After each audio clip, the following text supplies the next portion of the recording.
Right. Good morning. It's Glenn Clark Radio. You know, it's so much more fun to do these shows on like days where the Orioles just swept the Mets and there was a big celebration on a Saturday night. There's this weird bit that people do in this business where somebody says, "Well, I bet you enjoy it more when the team loses," and I'm like, "No, not even remotely. Do you not understand how this works? It's not nearly the engagement." The excitement is so much more significant when the team is winning than when they're losing. It's the exact opposite of that. Everybody is the belief that like when it bleeds, it reads. When the team wins, when things are going well, people are invested and involved, and they want to hear the content, and they want to talk about it, and they want to. And then there's days like today where the team is winning. And that's what we should be talking about. And we're going to, I promise. We're not going to ignore the team winning. That's not going to happen. That's going to come up, and yet all anybody wants to talk about is not that. So we're going to get right into it. We're going to do something fun later. We're going to send Carson out with the shirt off. The young lady walking by. I bet she feels disappointed. This might work out well for me. She could have gotten the show, right? Like, yeah, maybe you could have had a conversation. Done show. We're gonna send. I just want to wait and separate that because we'll get this. I'm not saying this is gonna be all that we say about the topic because it'll almost certainly come back up. But we had guests scheduled for the first hour of the show today, so we're gonna do that. We're gonna talk about the Orioles, who are in first place, have the best record in the American League. But clearly, we can't avoid the topic at hand, which is, of course, the Kevin Brown situation as it unfolded over the last 24 hours. Now, I spent the better part of the day. I kept saying to myself, there's got to be something else. There has to be something else here. This can't be it. And I spent the better part of the day trying to poke around and find out more. I was passed along some small tidbits. Nothing that would say significantly that, obviously nothing that suggested that what had been reported is not true. That before I even had the chance to, you know what was funny about yesterday? And I said this to two people. Before I even had the chance to, soak in what was being stated on the internet, I had two different sources reach out to me without me asking them to tell me, by the way, that thing that's going around is 100% true. Mm. I didn't even have the opportunity to start doing my work on it before people started reaching out to me, which certainly states that this has been percolating for some time. So then I said, all right, I need a minute. This is crazy. I need a minute. I need to try to find out if there's anything more to this story. And I have heard some little things, nothing that's significantly different than what's been reported by The Athletic or Awful Announcing or other places. I heard there may have been one other issue with something that was said at some point that was largely also innocuous, so I'm not going to choose. Also, I can't corroborate it because I wasn't able to go back and find exactly that moment. I had been told there was something else, and that maybe that, compile a couple of things, and that creates a problem. But none of it is justifiable. I get it, what we're doing, and I understand it. And I've been in a weird place over the last 24 hours, right? Because I'm in this place where I started seeing people yesterday. Can't wait to hear Glenn's rant about this. Can't wait to hear him lose his mind. And maybe if you had gotten me at a certain point yesterday, you would have gotten that part of it.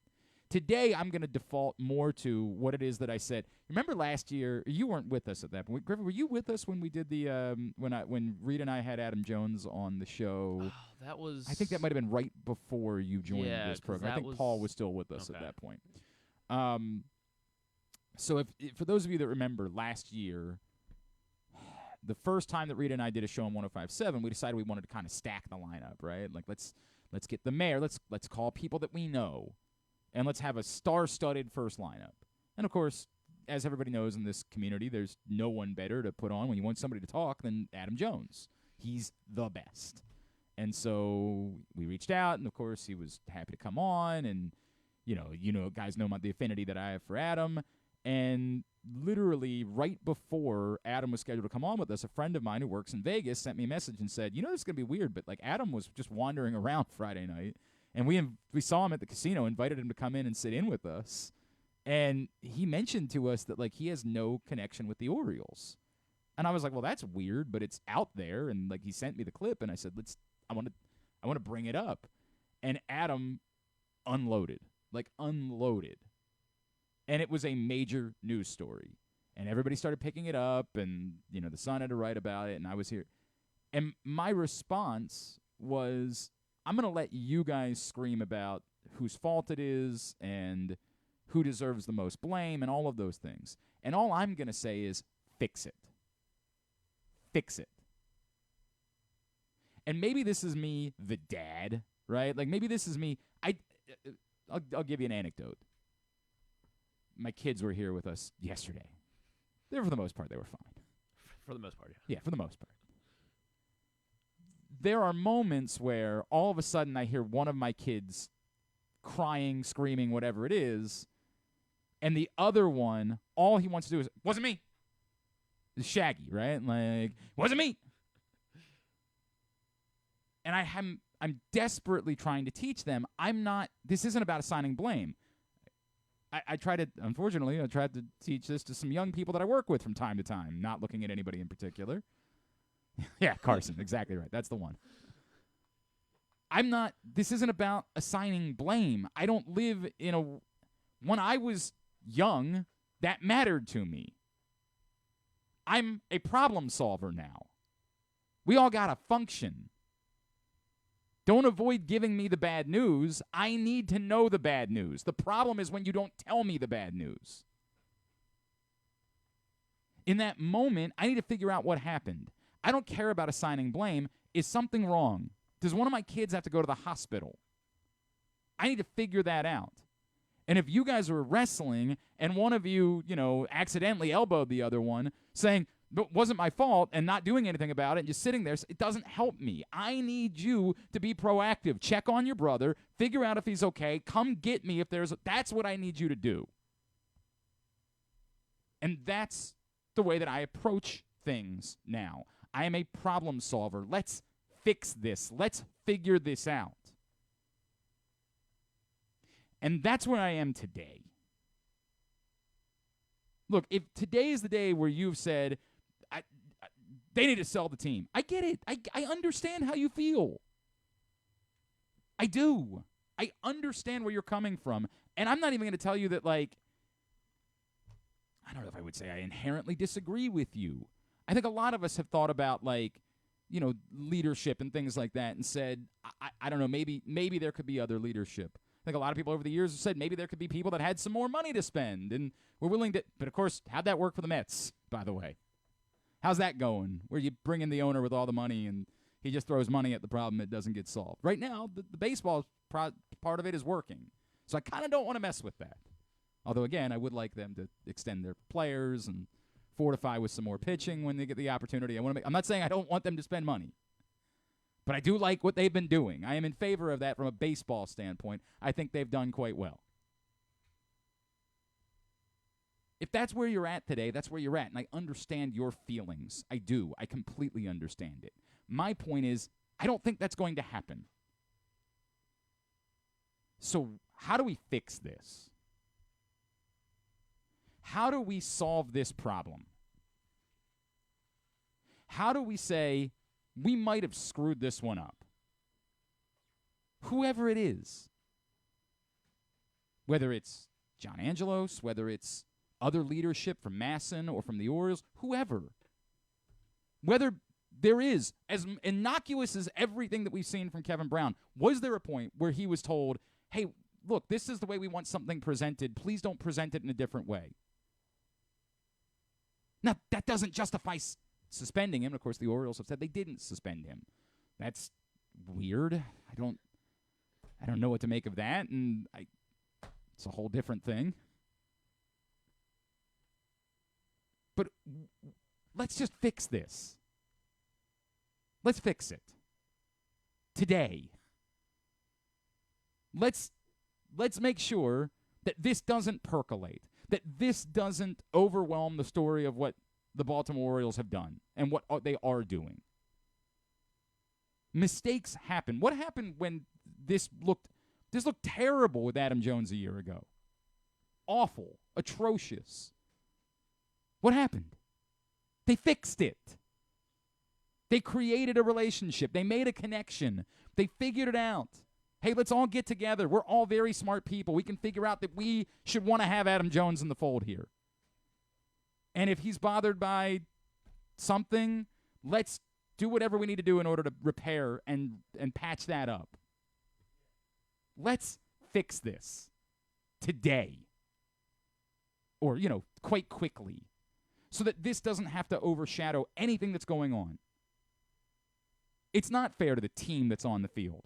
It's not fair to the fan base. It's not fair to anybody involved that this is the predominant topic of the day.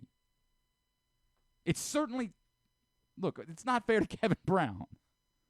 Now, again, if there's more complicated circumstances I can't speak to, I always have to be careful about that. And I tried poking around, and I get it. Some people can't comment on things. Some people can, so I did my best to try to poke around with people that would know. And I have no reason to think that, Kevin Brown is a particularly insubordinate employee, right? Like, I don't have anything about that. But I don't know everything, right? Like, got to hold my hands up in the air. Not wearing Orioles gear. That doesn't, by the way, of all the things that people were bothered by yesterday, like, you work for the Orioles. I said this, Rock Kabako got mad at us when we started. When you go to work for MASN, you're working for a network that's owned by the team. You can try to create a scenario where you say, I don't directly work for the team, but let's not kid ourselves. You work for the team. Do you know what I wear when I go do a game at Loyola? A Loyola shirt. Yeah. When I worked for World Lacrosse doing the championships last summer, I wore a World Lacrosse polo. Although, in fairness, when they told me they wanted me, when I was doing a game from the stadium, in the middle of the summer, outdoors, they asked me to wear a suit and tie. And that sounded insane. But you know what I did? I wore a suit and tie. Because that's the way this works. When your employer says, this is what we want you to wear, you say, okay. They set the terms of the employment. So of all of the things that people were worked up about yesterday, I can't fathom being worked up about the idea that the team has said, we want you to wear team gear. Now, it's a bit weird that, like, on whatever day someone wasn't wearing team gear, they didn't just say, hey, remember we told you we needed you to wear team gear. Let me go find you a polo shirt, and we'll be fine here. Like, that's weird. I don't know what that's all about. But that's, of all of the things yesterday, like, I can't fathom anybody thinking that one is an issue. That's the way these things work. That's standard operating procedure. Like, when you work for somebody and publicly and, like, you're on camera and they say this is what you're going to wear when you do it, then you say, okay, or you don't do the job. I mean, it's pretty simple. I don't know. That one really kind of, I'm not trying to defend too much because it was nothing. There's not a lot of defensible stuff there. But that one, look, the thing where you're not allowed to say the names of former players, there's no way of getting around that. That's nutty. That's insane. I can't defend it. I can't for the life of me defend that. Stop. I can't. That is some weird ass. And come on, man. To try to pretend like certain parts of your history didn't exist just because you don't want to remind people that, like, that person left or you didn't pay or whatever it is.